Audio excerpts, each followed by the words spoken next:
back to the 5th lesson in beginning piano. Congratulations! We're at the end. So the very first thing we're gonna do, just like before, we're gonna review what we did in the last video. We're talking about the steps, which are seconds, and the thirds, which are skips, and then fourths and fifths for just a little bit. I hope you checked out the music theory or tenuto app quizzes because they are so helpful. So we're just gonna start with a super basic review. If we're on 1 and we go up to 2, that's a second, up to a 3 is a third, up 4 is a fourth, and up 5 is a fifth. If we match that with our left hand, we can use like any basic piano like hand position on the piano, C, D, E, F, G. If we play both C's at the same time and then go up to D's, C to D, that's our second. C to E is our third, C to F is a fourth, C to G is a fifth. We can play these notes the same time instead of at different times.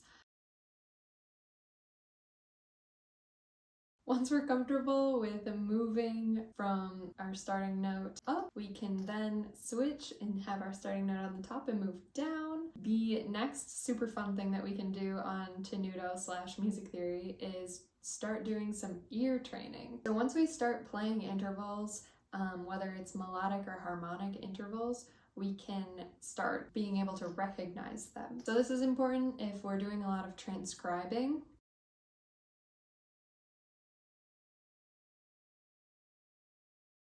People that play piano really want to know how to transcribe so that they can play their favorite songs without having to read the music. One way that we can do that is by getting really good at our ear training, because that's all transposition is. It's all ear training. If you go to the music theory website and click the ear training button, then you can go through and you can select like individual pitches if you want to just study individual pitches, or you can do your interval training.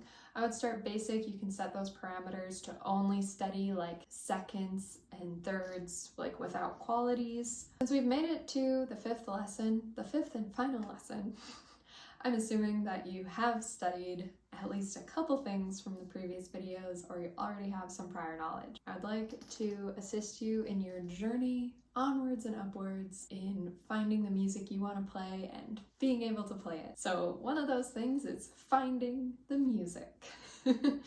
So one of my favorite websites for score study and music that's out of copyright is IMSLP. It's just a database. It's like, I don't want to compare it to Wikipedia, but it's like similar to Wikipedia where users upload versions so you can have varying qualities. There's audio recordings of those pieces as well as the music. There will be different versions of it because sometimes you get the original and then sometimes you get updated versions. So you can just click through. They're all just available for download. Another website that is free to view but not download is Muse Score. A lot of people use this, or like it was free. It's not free to download, but it's free to view. And so it's another user-submitted website where anyone can just upload scores that they've themselves transcribed. So you definitely have to listen, which they have a great playback option on their website. You can listen to any piece just on the site. You can find out how accurate someone else's transcription of that piece is. They work within copyrights, but I don't believe you don't get like any performance copyrights or anything. It's more of like you can access it and you get to read somebody's free version, basically. A different website that is, you do have to pay to see more than just that first page. It's all professional quality and submitted through publishing, so it has to be right, basically. You're not going to get anything that's incorrect unless there's just an editor error. And that website is musicnotes. I have the pro membership just because I teach, and so a lot of kids want to play pop songs, and so I have to find them. And I don't have enough time in my life to transcribe all of them. So it's really easy to go on there and you can pay. It's usually like $4 to $7 for a copy of the music. But my favorite thing about that website is you get to print it, view it. I like to just view it on my tablet at the piano, but I can also send the PDF to my students so they can have it. And you can also transcribe it in the app. It's all built in, which is amazing. So that can be something that can be really overwhelming when you're first learning and you don't want to read a piece of music that has 4 flats in it. You can transcribe it to be in a key with no flats. So super helpful. It might not sound like the original, but it's a great way to access music that might otherwise be a little bit out of your reach. My final note is just on like actual lesson books. If you're watching this video, it's probably because you are somewhat interested in learning piano. If you made it this far, I hope that's why you're still here. I can't recommend enough the John Thompson series, just because I taught myself with that series, so it's really hard to miss with it. It does require you to have some previous knowledge if you start with the first grade book. If you skip the kindergarten, like preschool levels, if you skip those levels and go straight to the first grade book, you do have to know a little bit. You have to know like the finger numbers, basically. They do a short review, so if you've already watched all 5 of these videos, you should be more than ready for that first grade John Thompson book. Their rep is really cool. It progresses really well, really naturally, I think.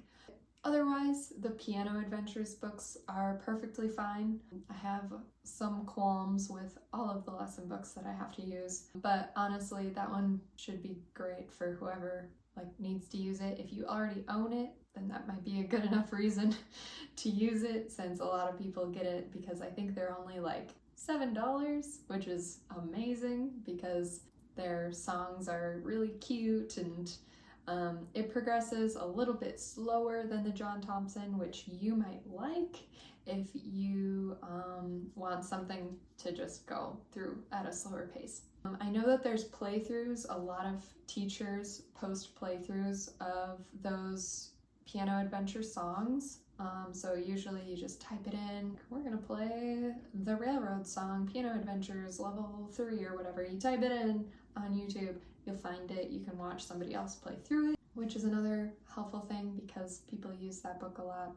I feel like I'm rambling now about Piano Adventures, and I really hate that for myself. Ooh.